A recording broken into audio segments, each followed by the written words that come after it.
Hey there, it's Andrea, and welcome to the Voice of Influence podcast. Today, I am so happy to have with me Samantha Pesek, a 2008 Olympic silver medalist on the women's gymnastics team. She recently returned as NBC's women's gymnastics analyst for the 2024 Olympics. So I'm so excited to talk about that. She's also the founder of Beam Queen, the premier clinic dedicated to empowering gymnasts through the power of confidence on the beam. As a sports podcaster, female entrepreneur, and women's mental health advocate, Peszek leverages over 2 decades of gymnastics experience to help gymnasts achieve their goals on and off the beam. Samantha, welcome to the Voice of Influence podcast. Thanks for having me. I'm excited.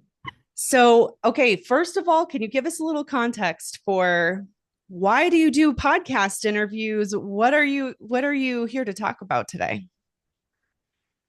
Well, I usually don't have that much time to do podcast interviews actually, but I used to have a podcast and I love just that one-on-one conversation. I feel like I'm a big podcast fan. I love listening to podcasts and I feel like I get a lot of impact and a lot of inspiration from some of the podcasts that I listen to and some of the guests on this podcast. And a lot of my expertise comes under the umbrella of confidence.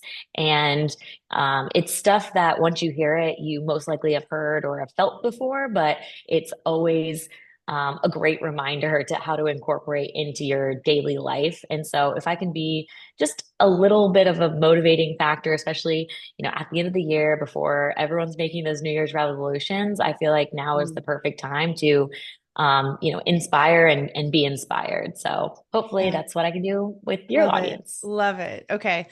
Why don't we go back to your experience as a gymnast?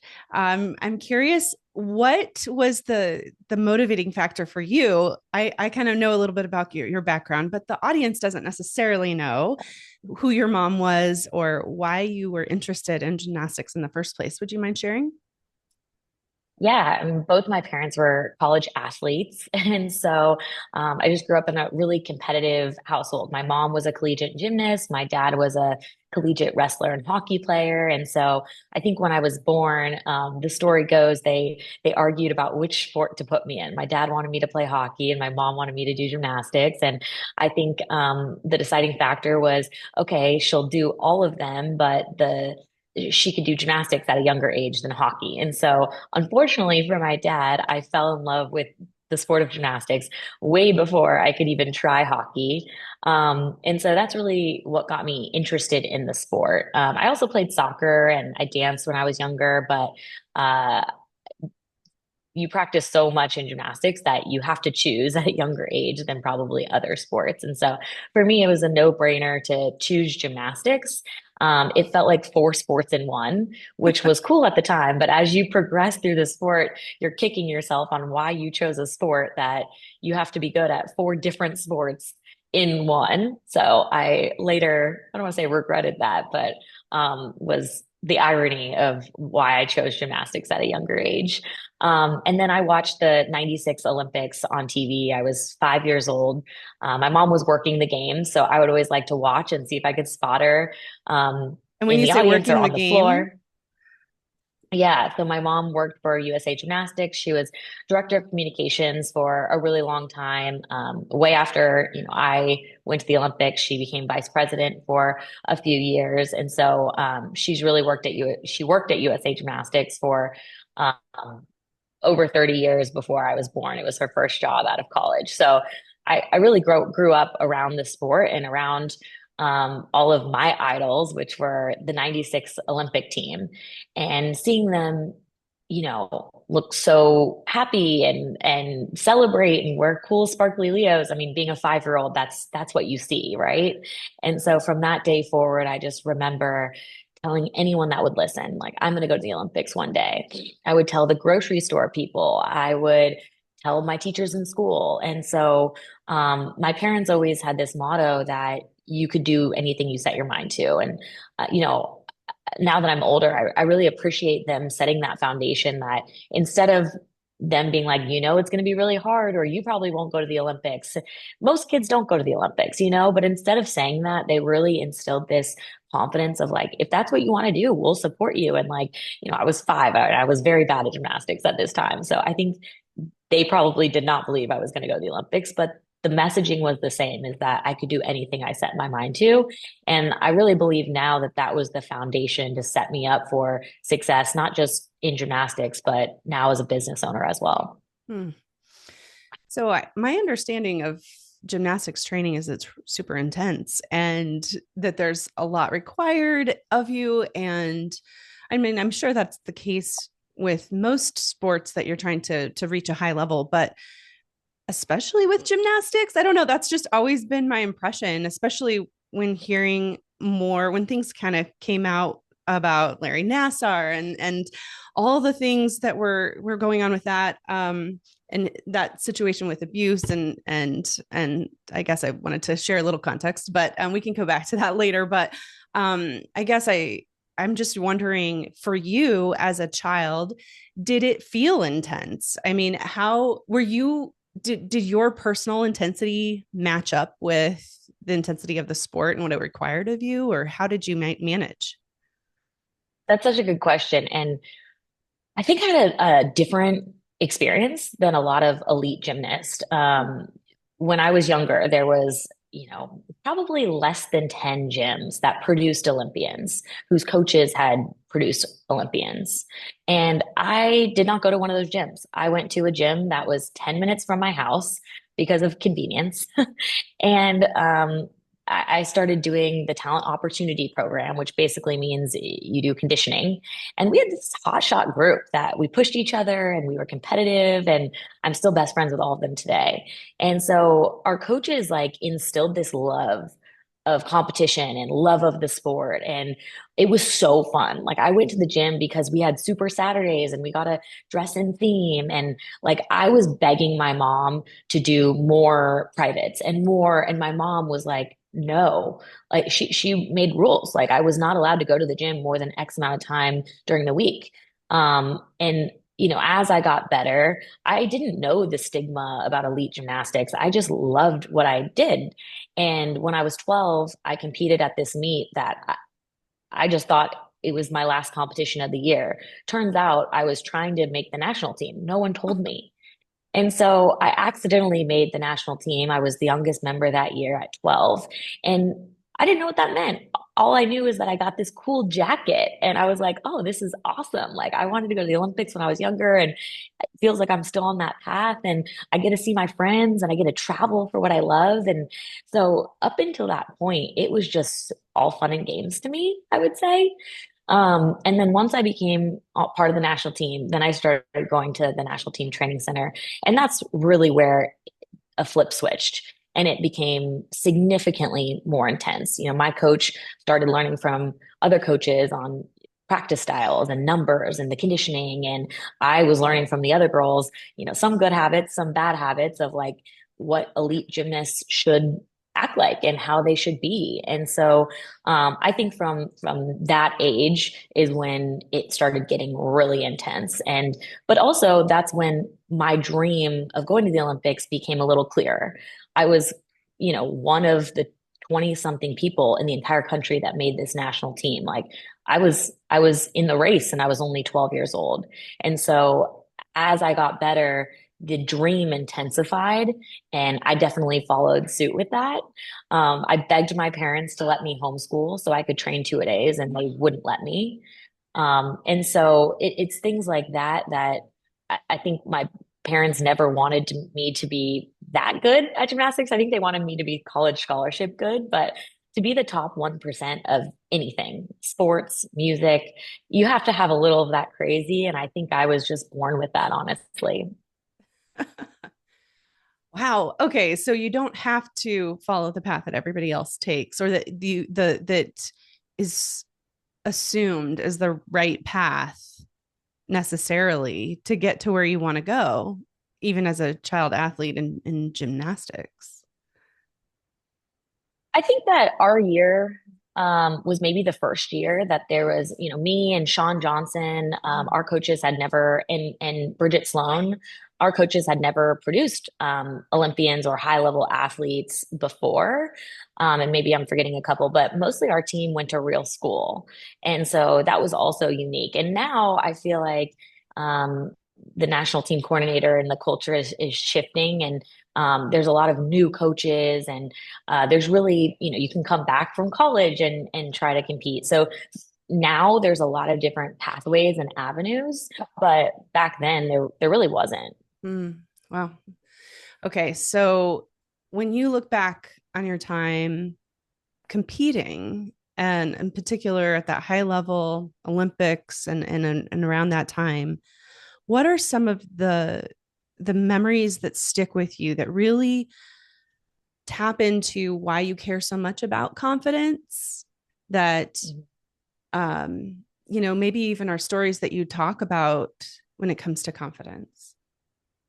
Yeah, I mean, it's a great question. I'm really passionate about the topic of confidence because I think I was one of those kids that had no problem exercising confidence when I was a younger gymnast. I had a lot of trouble with fear growing up. And so I had to work on my mental toughness at a younger age than I think a lot of athletes, which ended up benefiting me in the long run, I believe. But I almost quit the sport because none of my teammates had problems and I had a lot of fear issues. And I think confidence is my confidence was shot because of that. And so figuring out like, okay, I really love this sport of gymnastics. Like, how can I continue to love it even though I don't feel like I'm as good as my teammates and I can't get over my fears and my confidence is not really there. And so I think without knowing it, I did all of these, little experiments when I was a young gymnast to help that.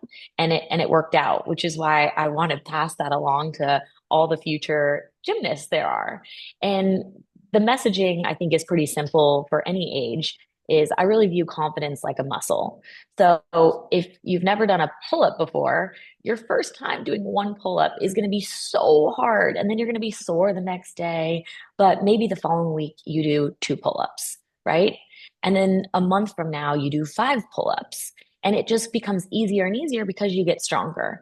And I think the same thing is true for confidence. If you never exercise or you never practice having confidence, either exuding it to the people you're around or what you tell yourself on the inside, I think it's really tough to like rip that band-aid and start the habits. But once you do it, then it's a repetitive pattern and it becomes easier and easier. And those are the types of people that look like they were just born with confidence. They weren't born with confidence, but it's pretty easy for them because they practice confidence every single day. Hmm. And so for me as a young gymnast, it was the same messaging. Like if I wanted to be good on beam, I looked at people, I studied videos of my idols on beam of like how they looked on beam. And they looked really confident. They looked fearless. And it's like, okay, I don't feel that on the inside, but I'm going to look confident and I'm going to look fearless and see if that changes how I view myself on this event. And so there was a lot of different experiments like that I did that really benefited me. And if people saw me in college, they were like, wow, your beam is your best event and you are amazing on beam. It's the only event that I have a national championship on. And I think that's why I have a lot of pride in because it was my worst event. And I had to work so hard to overcome my mental struggles on that event. Oh, wow.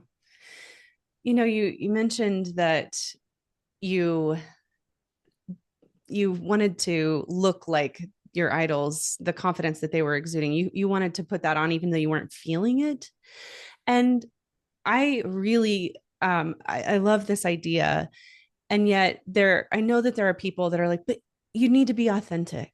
And you what about that kind of pushback, even if it's an internal resistance for somebody, like, but I don't feel that way, so I don't want to look that way. What are your thoughts on that? Yeah, I mean, I think there's a difference uh, between being inauthentic to acting as if, right? I Mm. mean, if you want to be a happier person, if you smile more in conversations, or if you wave and get out of your comfort zone, like getting out of your comfort zone and pushing yourself to accomplish your goals, whether it's, you know, having more confidence or, achieving something new at work, all of that requires you to push your boundaries and try something new.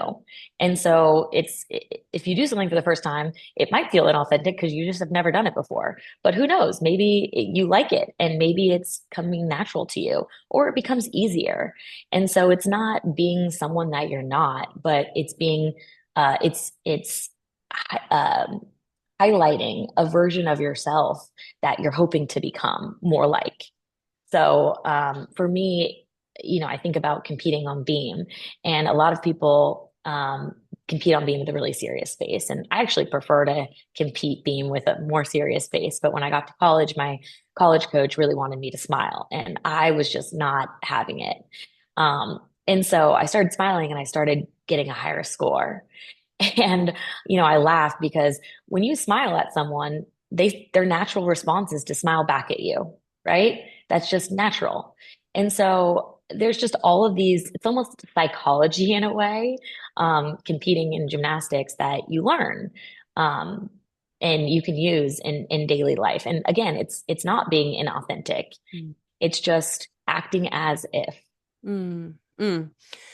Yeah, I think of it too, like, okay, so maybe that's not how you're feeling in the moment, but maybe that's what you want to be, like you said, act as if, or who even stepping into something that you want, I guess, is almost kind of what you're saying too. It sounds like it feels really important, and I really appreciate you answering that, because I think there are people who think very deeply, or struggle maybe sometimes with, it could be even public speaking, which you're also very good at, or being in front of a room of people as a leader, and Mm. you kind of have to step into the person that you want to be.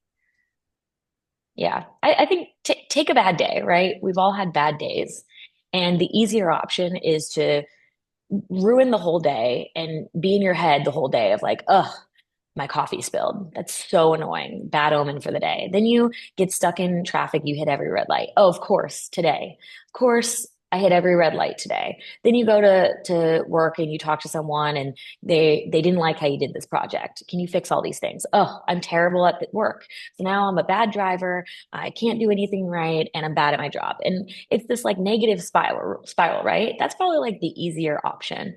But imagine the same situation. You spill your coffee and you're like, deep breath. You're like, that is not how today is going to go. Okay, that didn't go well, but guess what? My one bad thing of the day happened, and the rest of the day is going to go great. And you're in red lights, but guess what? You call your sister or your friend, and I have a little bit more time in the car today, so I just want to call it and hope you have a great day. And then you get to the office and you're in a great mood because you talk to your sister or your friend and someone wants you to fix a couple things about the project. Oh, great. No problem. Learned how to do that. I didn't realize they liked that project in this way. So instead of taking it as a negative, you're taking it more as like a growth mindset, and easier said than done because we've all been there and you just want to pout when you're having a bad day. I had one of those recently and you just want to complain about it. But something that helps me is just in my head being like, today is not going to go great. But my two options are continue to let it go poorly or take a deep breath and have one good thing happen today. So I can go to bed and be excited or proud of the one thing that I got accomplished today. And I think those are the life lessons that sports like gymnastics teaches. When you have a bad practice, it doesn't mean you're a bad person, right? Because you had a bad practice or a bad day, but reminding yourself of like, man, that did not go well. Like, here's one thing I want to do better tomorrow at practice. And here's one thing I'm proud of myself. And maybe something that you're proud of yourself is like, despite everything going wrong, you still had a good attitude, or you complimented a stranger or a teammate. So you have that sense of pride of like, the day wasn't a wasted day. Hmm. So your mom was worked for I'm sorry, what is it called? What did she do? USA Thank Gymnastics. you. Just USA Gymnastics. Sorry.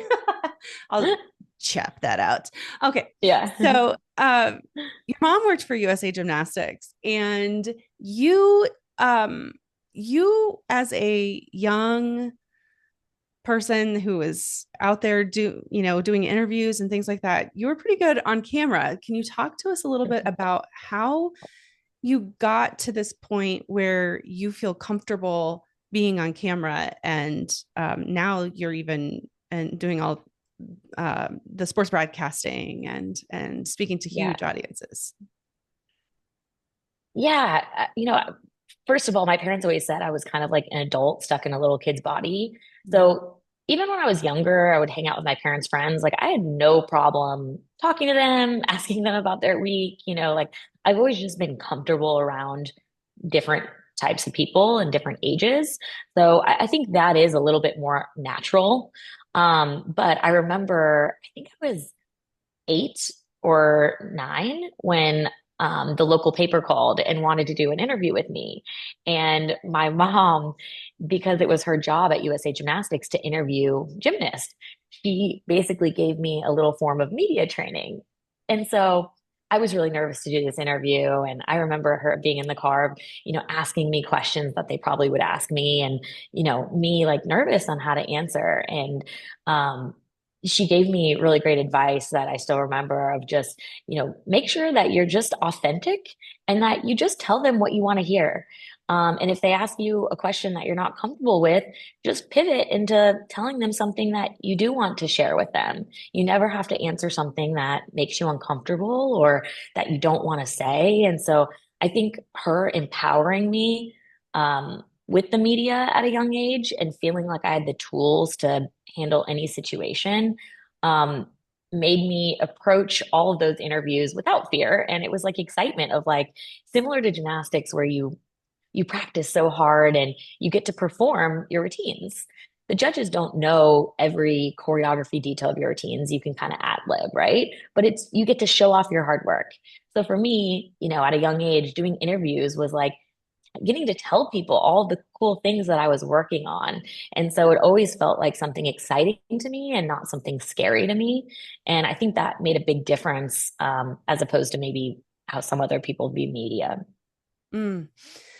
Okay, how did you get into it? Like, what was your entry point into sports broadcasting?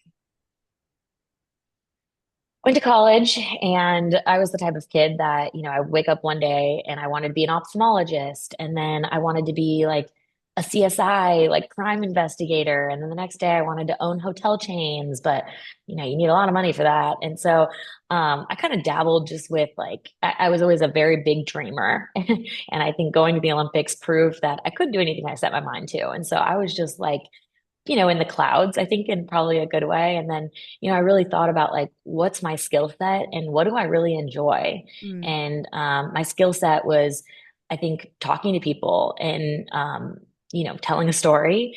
And the other thing was what I loved was sports.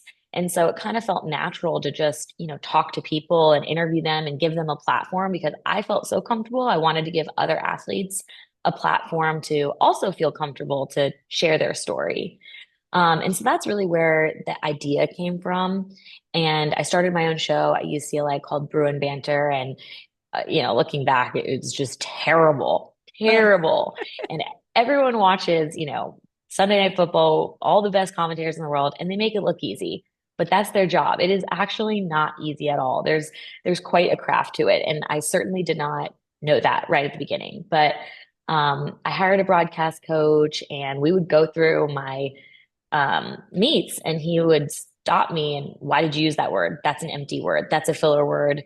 No one knows what this means. You need to explain this to laymen, not gymnastics terms. And so just hearing what he had to say about what I was saying on camera, it was eye-opening and I knew that I had a lot to learn. But that was kind of the foundation of like, and the motivating factor of like, I want to be better each time I do this because I want to educate people and entertain people on the sport that I love so much. Mm. And then did somebody see that and then call you up and say, "Hey," or how did you get in? My college coach at the time was asking me, how are we going to do this? And I'm like, I don't know. The Pac-12 networks is there, but I don't know how to get a meeting. And she's like, Sam, book a flight to San Francisco and say that you're going to be in town and that you'd just love to pop in and have a conversation with them. I'm like, I can't do that. First of all, I was so poor. I didn't have money to pay for a round trip plane ticket and renting a car. And I just remember the financial investment that I was going to have to make to gamble on this being a really big deal for me. And so I reached out and said that I was going to be in the area. And she was like, oh, I would love to meet with you. And I put together like a 20-page deck on why they should hire me, new focus points for the broadcast, how can we get a new audience involved? And I think I got through like two slides and she was like, sure, you're hired. We needed someone anyway. And so I was Wow. like, oh, do you want to see the rest of the PowerPoint? And I could tell she was basically like, not really, but like, okay. And so anyway, I got the opportunity that year. I think it was, right place, right time. And I had the credentials to have that door open for me. Um, Right place, right and then time, I, but you took the initiative. You had somebody suggest 100%. it, and then you went for it to find the right place. You don't know if it's Yeah. going to be the right time, but Yeah. you took the initiative. Yeah. Okay, cool. Go on. And the worst anyone can say is no, right? Yeah. So it's not that scary. If you just ask and the worst anyone can say is no or not respond is like that's it. That's the worst that's going to happen. And so I really had that viewpoint, and especially in an industry like broadcasting, you just have to keep like reaching out and hoping that someone's going to respond or give you some feedback. And so then I started working with the Pac-12 networks and subbing for ESPN.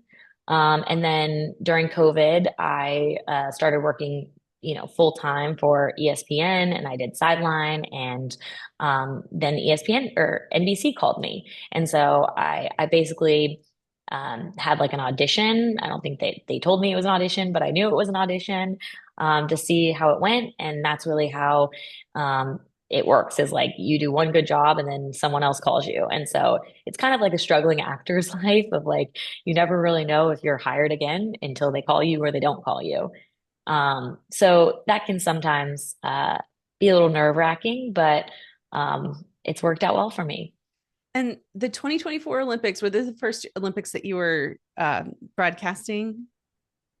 Yeah. Yeah. Okay. So So this was I'm the first time. I'm so curious.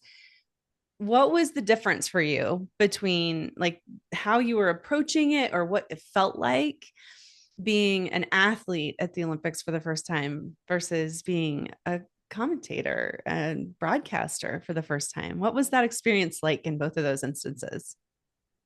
Oh my gosh, very, very, very different. I went to the Olympics so long ago that sometimes it feels like another life. Mm, But I think just being in the arena and feeling that, camaraderie with the team and the arena chanting USA, like those are all memories that I had that kind of bring me back to the moments where I got to accomplish my dream as an athlete of being in the Olympic Games and winning a silver medal with my team. And so just being in that environment, but also like feeling pressure to want to tell their stories the best way that I can and also get people excited about the sport. So how can I use analogies to explain, gymnastics terms to people that only watch football to maybe get them excited about the storylines or about the sport that they wouldn't have otherwise. mm. And so you're commentating in real time, and I think anyone can practice this and record themselves and just see how tough it is. But to make sure everything that comes out of your mouth uh, follows one of those two paths, entertainment or education, is really tough when you're also just commentating the meet and the sport of gymnastics. And so I put a lot of pressure on myself to hopefully have everything that coming out of my mouth being meaningful that somebody can learn something from Mm. or be entertained by. Well, and you developed the skill over the years, but you also had to have prepared quite a bit. I'm curious what the preparation looked like for you this time around. Yeah, I mean, I'm basically being a sports broadcaster, the way I describe it is like taking an open book test. And so, the better your notes are, the better you're going to do on that test. But you can't have an entire textbook because it would take you too long to Mhm. find the answer, right? And that's essentially what this is like I kind of start by making a whole laundry list of notes and then whittling it down to the things that I want to say or want to make sure that I get in a broadcast. But it takes a lot of time to just organize those notes. I always joke that it feels like I'm studying for the bar um, for each broadcast because of how much prep that I do. And I think that's something people don't realize because you go and, of course, you're just talking and it's in real time and you can't, you're not rehearsing the words that are coming out of your mouth. But you are doing a lot of preparation to make sure you're delivering the storylines as best as you possibly can. Do you ever have regrets? Like you're like, oh man, I wish I wouldn't have said this here. I wish I would have said it there. That sort of thing. 100%. And I feel like that was actually the biggest lesson that I had to learn, coming from a sport like gymnastics, where you train the exact routines that you're going to compete, right? You know the choreography, you know the skills, you can mentally prepare for how it's going to feel, and then you just do it. In a career like sports broadcasting, you can't do that. You just can't. You have to ad lib. Someone's going to fall when you expected them to make it. What if there's an injury? You got to handle that. And so for me, it was like, as a young broadcaster, I would say something and immediately you're like, oh, that was so stupid. I shouldn't have said that. But the show is still happening. So if you're in your head about the thing you said a minute ago, you're missing what your counterpart is saying. And you're also missing the meat. And so I think that was like the biggest lesson for me to learn as a broadcaster is how to let go of that like perfectionist mentality because you're never going to have a perfect broadcast. And the more you think about it and stew over it, the more it's going to affect whatever's going to come out of your mouth next. So it's easier said than done, but a big skill to forget about it and move on and hope the next thing coming out of your mouth is a little bit more eloquent. So Yes. Okay, that's really helpful. A week ago, I was doing some training with some leaders about their speaking, and um, and they were one of the biggest things I think that we were all trying to get across, and that I think that they took from it was that it was just okay when I screw up because or I'm going to say the thing that I didn't want to, or I didn't say it quite like I wanted to, or I said it at the wrong time, or I forgot something that you let it roll off because you got to keep going. So that's super helpful. I think the way that you put it also that you miss everything else around you if you get in your head. And if you're a leader, yeah, you can't spend time on that. You can't waste yeah, time and in your head. totally. And I think the best advice that I think I've told myself is it's not about you, right? You feel Yes. all this pressure and you want to be perfect. And whether you're speaking to, 1,000 people at a company retreat or you're on TV, like it's really not about you. People are coming to hear the words coming out of your mouth and the meat of what you are trying to say, your expertise or your analysis of something. Like they're not coming to sit there and look at you and judge everything coming out of your mouth.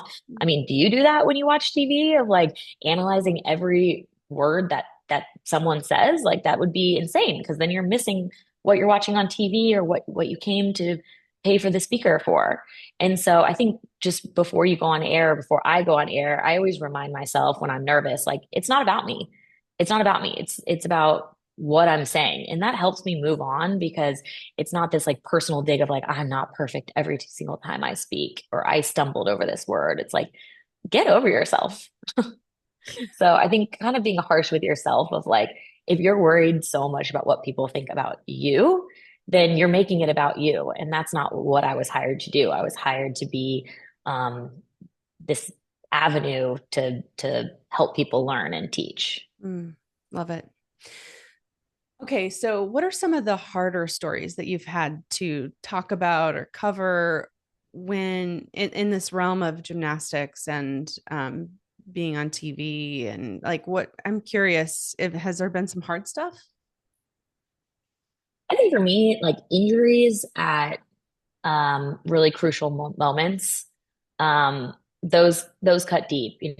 When I made the Olympic team a week before I left for Beijing, I tore my meniscus, and a lot of people don't know that story. And I had an option to continue to go to Beijing and just be in pain and deal with my knee and compete anyway, or they could bring in an alternate. Of course, that was not going to be the path that I chose, and so I went to China and I had a few great weeks of practice. And 5 minutes before the meet, I tore every ligament in my ankle, Mm. and I couldn't compete three of the four events. And it was the most devastating thing to make the Olympic Games and not be able to compete to the best of my ability.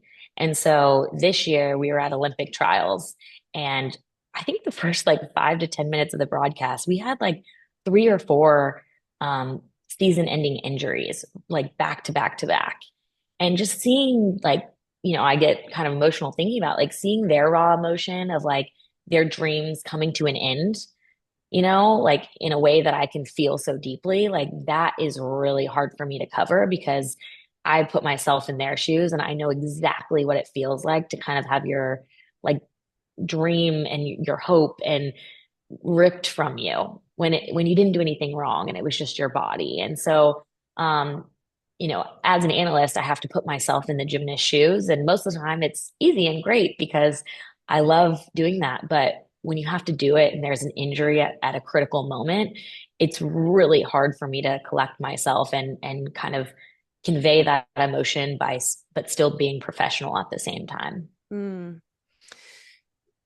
Simone Biles got some pushback after the last Olympics for not competing, and then she did this time. I'm curious what your take was on that, um, how you wanted people, what kind of story you wanted to tell about that. You mean at this Olympics? Yeah, yeah. Well, I mean, for me, the Simone Biles story is one, she's just an incredible athlete. Like she is so incredible to do the skills that she's been able to do consistently and to be on top of her game for as long as she has. I mean, she needs to be studied because it's never been done before. Obviously, we saw that come to a head in 2020. But I think for me, when I look at her career, the most impressive thing is not the accolades, but the comeback story. Because I can put myself in her shoes from an athlete at the highest level. And do you think she wanted to not compete, at the best of her ability? No. I can imagine she had a lot of insecurities and um, doubt coming back. And so the fact that she was able to overcome that mentally and the work that she did outside of the gym, I think is really inspiring to athletes at every single level. And so for me, When you I say think just work that asking she did her, out, I'm sorry, when you say work that she did outside of the gym, could you expand on that a little bit? What do you mean by that? yeah, she was really open about the importance of therapy in her Mm-hmm. training and in her daily life. And um, her coaches commented on that too, of like her competing a lot more calm and a lot more confidently. I think also the older you get, the more aware you are of the media and the more you aware you are of the pressure. And so I actually think sometimes it gets harder, especially in a sport like gymnastics, because the better you get, the more pressure you feel like you have on you. And so the fact that she was able to be so open about what she was doing and the work she was putting in, I think is really admirable. And that's the story that I was hoping to tell, whether she competed or not. It's like, hey, it's this comeback story that I mean, I think everyone watches sports for a different reason or a multitude of reasons. But for me, the reason why I love sports so much is to be inspired by the stories of the people within them. And so for me, getting to cover athletes like Simone Biles, it was just inspiring because, you know, therapy wasn't talked about, sports psychology wasn't talked about in my day the way that it is now. And so I just imagine not an easier future, but more of an outlet where we didn't get that as a young gymnast. And I'm hoping that the next generation does. Well, speaking of the next generation, you have a business where Yeah. you help the next generation of athletes Yep. of gymnasts. Can you tell us a little bit about that and why you're doing what you're doing and what you're hoping to impart to these younger kids? Yeah. So my company is called Beam Queen Bootcamp. And it started as a traveling gymnastics clinic to help them with their mental and physical techniques, specifically on beam. And as great as it is to help kids improve on beam, the excitement for me was teaching them life lessons through the sport of gymnastics. And I think an event like balance beam is the most synonymous to life. You know, you fall a lot. It's really scary to move your skills up. And so every single day a gymnast practices beam, I think they're practicing a lot of life lessons. And so we have an entire rotation on confidence training. What does confidence look like? What does it feel like? How do you get it? How do you keep it? How do you pass it to your teammates? And so just having that open conversation on something that's a little ambiguous, like confidence, I think that it's going to build a foundation to help them not just in the gym, but in school when they're getting ready to take a test. Mm. And so for me, what I always tell our kids is confidence comes from hard work and positive self-talk. And you have to have both of them in order to feel confident because we all know those people that, you know, let's say studied so hard for a test. And then the morning of the test, they're like, oh, I'm not going to do well. I'm not going to score well on this test. I always score poorly on tests. And what do? They score poorly on the test. And then we also have those people that don't study at all, who tell themselves, that's okay, I'm great at math. I'm amazing at math. I don't need to study. But turns out they didn't do well on the test because they didn't study. And so just because you're telling yourself the right things isn't enough. You have to have the work to back up what you're saying and vice versa. And so that's kind of what we tell kids. And it's like, hey, if you're not confident on a skill, if you're not feeling confident, close your eyes and think about it. Have you put in the work? Usually with gymnasts, they do. They've put in the work. Or are you not telling yourself the right thing? Are you telling yourself you're not good at this, that you're never going to be good at this event? Like, no one knows what you're telling yourself but you. And so helping them just coach themselves on that self-talk at a younger age, I think is hopefully going to give them those life skills to be successful in whatever they choose to do later in life. Oh yeah. And you mentioned something that I'd love for you to just briefly talk about, which is passing on the Mm. confidence to your teammates. What does that look like? What do you Yeah. tell people? Well, a lot of kids want to help their teammates, right? And they don't know how to help their teammates that are struggling with a fear or an injury. And I think asking them those questions of like, hey, what are you thinking about? Hmm. What are you thinking about? And usually they're thinking about how scared they are or how much they don't want to do it, or and so helping their teammates reroute that positive self-talk and just seeing how it goes. And you don't need to be the coach, you don't need to be their therapist, but just opening that dialogue and getting the teammate or the person or the friend to say out loud what they're thinking. Usually that's the culprit. Huh. And so if you can kind of reroute them and hey, you always work so hard. Like, even if you don't get it right now, your work ethic has proved that you're going to get it, eventually. You're going to get that skill. Think about that other skill you had trouble with. It's easy for you now. It didn't start off easy. And so reminding them the little goals that they've already achieved to remind them that they're capable of achieving other goals. And again, I think that that's true for adults and all of us in Mm. life, and a good reminder that like when you're feeling like you can't do anything or you're a bad friend or it's like, okay, that's fine. We all have those days. Think about a time where it went right for you. What happened? What were you telling yourself? How did you prepare? Did it happen right away, or was there some buffer of you having to keep trying every single day? And so just reminding yourself of the process of how to accomplish goals reminds you that you have confidence to achieve hard things. Mm. That's a good reminder for everybody, for sure. Samantha, Yeah. this Yeah. has been so fun. I really enjoyed Yeah. hearing about your story and your experience and your wisdom around confidence. And I'm curious, what are just two more questions for you? Do you want people to Yeah. connect with you? Should they follow you on LinkedIn, or what's the what do you want to direct us now? Yeah, of course. I mean, I feel like I'm the most active on Instagram. Okay. It's my name at Samantha Peszek. I also have a TikTok for the younger guys listening on this. It's at Sam Peszek.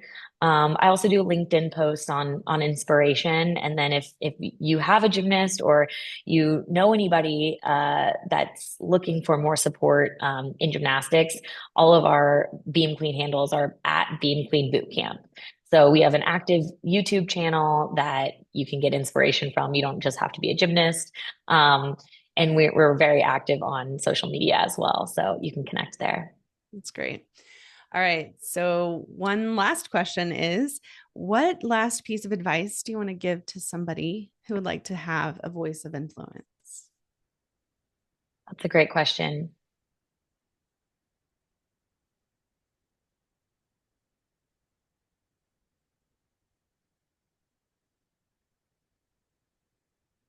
I think I'm going to make it basic of you can do anything you set your mind to. Um, that's really the foundation of when I'm in a rut or not feeling confident in myself. I go back to those moments of you can do anything you set your mind to. And it's not always going to be easy and it's not always going to be fun. But if you really want to accomplish a dream or accomplish a goal, you can make it happen.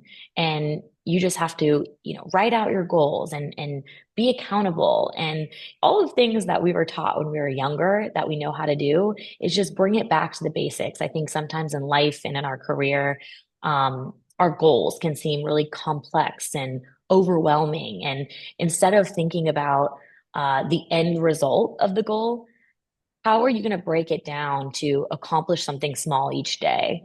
And I think that's the biggest thing of why people give up on goals or they don't see the follow through is they think about that end result too much instead of, okay, if I want to be happier, if I want to be a happier person in life, what do I need to do each day to bring me joy? Not how can I just wake up happier? What can I do each day that makes me a little bit more joyous? And then that's going to compound. And then a year from now, if you keep doing those habits, guess what? You're a happier person. So that's kind of a silly example that I like to use, but it's something that I think we can all relate to because as much as we all want to wake up happy, it's just unrealistic. And so if you just take those little goals each day, they're going to compound to eventually get you the goal that you're looking for. Mm, you can do something about it. I love it. Well, thank you so Yeah. much for being a Yeah. voice of influence on our podcast today, especially as we're looking at this new year and wanting to have more confidence and achieve those goals. I really appreciate this conversation with you today, Samantha. Well, thank you so much for having me. I'm such a nerd and love to geek out on this stuff. I love So it. thanks for giving me the platform. Yeah. Okay.